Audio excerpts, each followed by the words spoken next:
It was such a flamboyant, vibrant, and in many ways heated moment of electioneering during the 2015-2016 electoral process. Candidates staging rallies, loud music, football matches from village to village, convincing the residents that they are the right choice.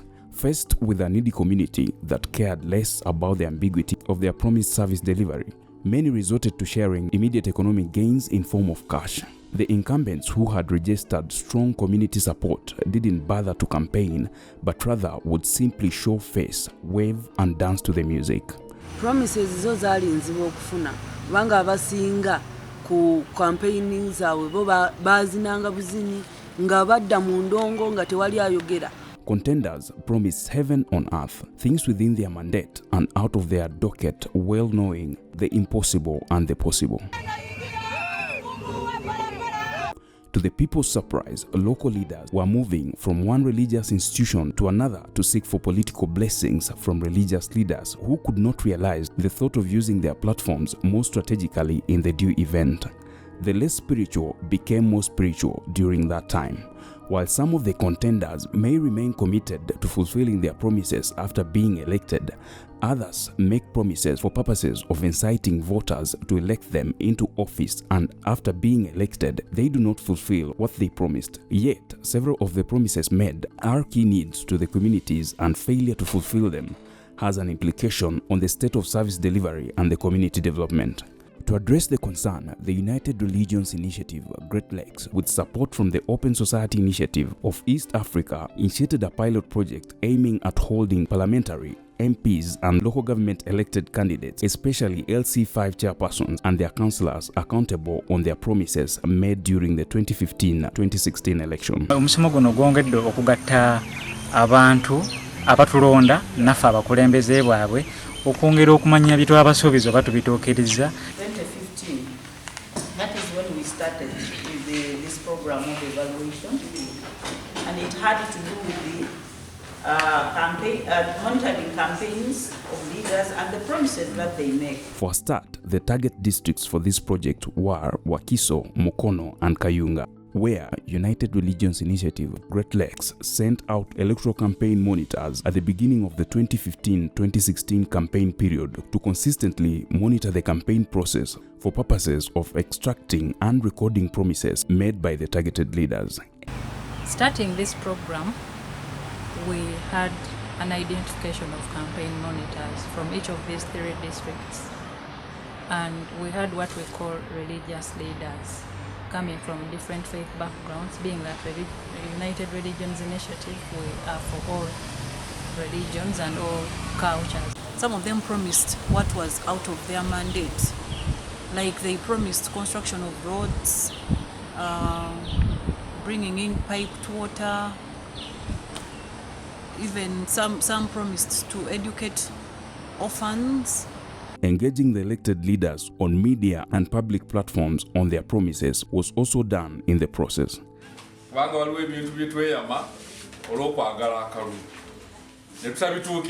Era nze ndi mumativu n'ekitongole kino nti nga bwe kizze kijja tuyamba nnyo okujjayo oba okutujjamu abo abakulembeze abadde bajja ne batusaba obululu naye nga bajjidde ku pokopoko mu kutulimba batwale obululu bwaffe bo bagende bekkuse ku lwabwe. Kola URI etuyambye nga erondoola wano wansi okuva wansi mu bantu okumanya kiki buli muntu kyalina okukola. Later, URIGL did a validation process whereby they held meetings with some of the elected officials to verify the collected information before other related project engagements would take place. In order to achieve this, United Religions Initiative had to carry out various activities, including strategically planning meetings with selected committee, capacity building training for religious and cultural leaders, and identification of project teams at the districts.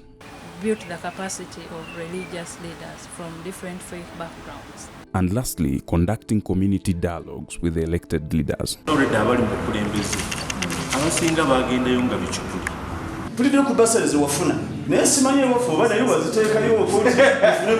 Omubaka yasobola okusaka ekyamazima mu myaka gino 5 gino tetugenda kwejjusa naye konto ziri 11 zasase I think I would advise that somebody to promise something in his capacity to fulfill. Much has been gained from the project at the community level to the district level, including laying down a foundation and setting a momentum to support grassroots community consciousness on civil and human rights strategies for a demand-driven society, accountability, and people-centered governance. United Religions Initiative is gradually working on building harmonious relations between the leaders and their voters to find solutions to the problems they face. Such platforms have been opened up by this initiative, especially through the extraction and follow-up of the promises by the elected leaders. The religious leaders now have a platform to engage the policy makers and their local leadership to highlight the community needs. MPs and those old politicians who lie, the churches, they actually seeing you as if you are children of the devil. Never lie. Always speak the truth and work for people. The truth. Singa abantu twali tugendera ku for God and my country. Bino twali tusumu. Naye abantu tebalina ddiini. To be a politician is to get a job and an income. As a result, people come up with all sorts of promises for the sake of getting the vote. Their moral credibility has been reawakened by this project to make ethical calls for accountability and better service delivery. As leaders, we have to be honest with our people. And we should also have the courtesy to say sorry when we go wrong. URIGL as an organization is gaining a track record of expertise in attempting to set the maiden agenda for electoral accountability.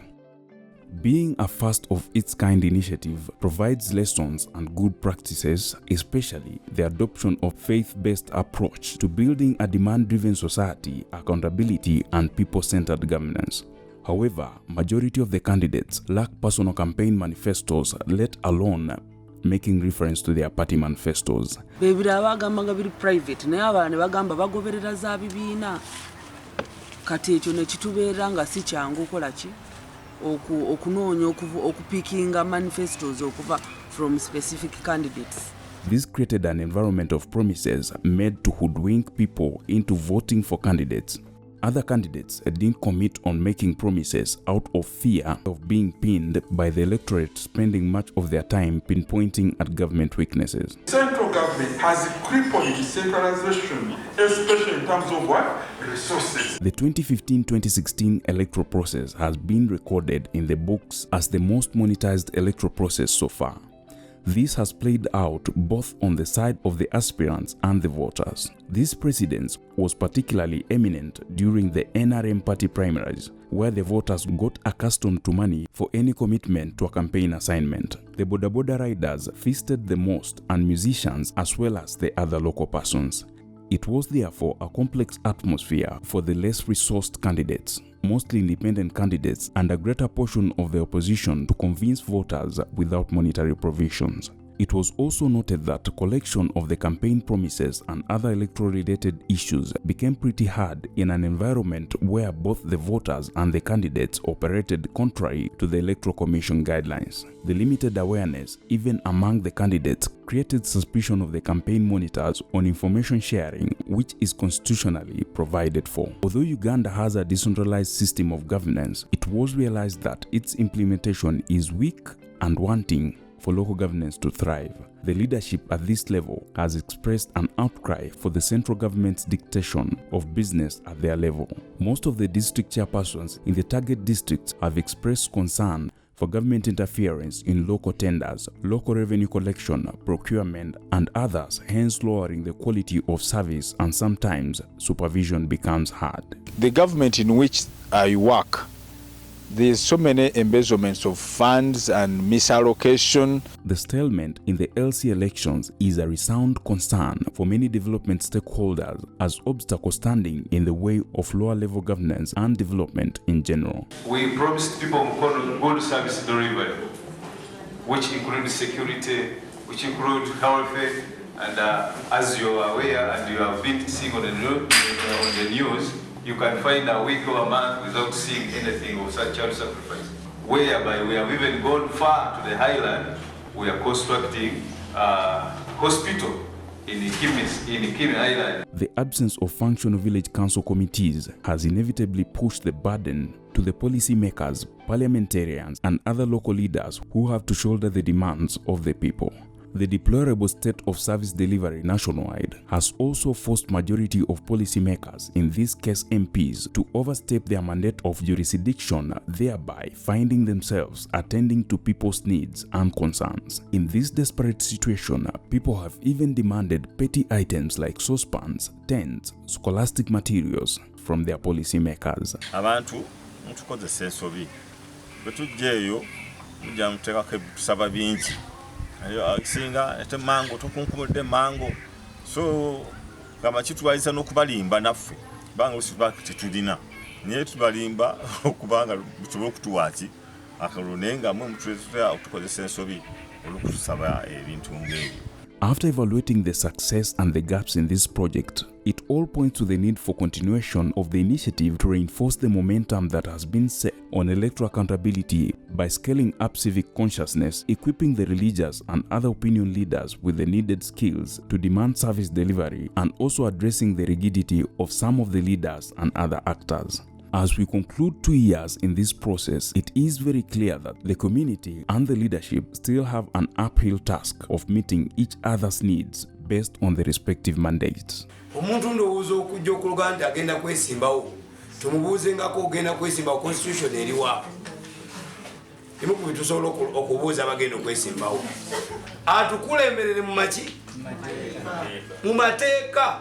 Many voters still feel that those they elected never commit to their promises apart from a few, while others want a quick and easy gain. The elected leaders, on the other hand, have to juggle between their official mandate while at the same time trying to please those who are most likely to bring them back into office by ensuring that they overstep their official roles. This situation has caused a serious gap of expectations and service delivery in the various communities. It is therefore important to ensure that leaders promise what they can deliver as opposed to what the electorate wants to hear, as this is most likely to cause unnecessary friction based on perceived lies.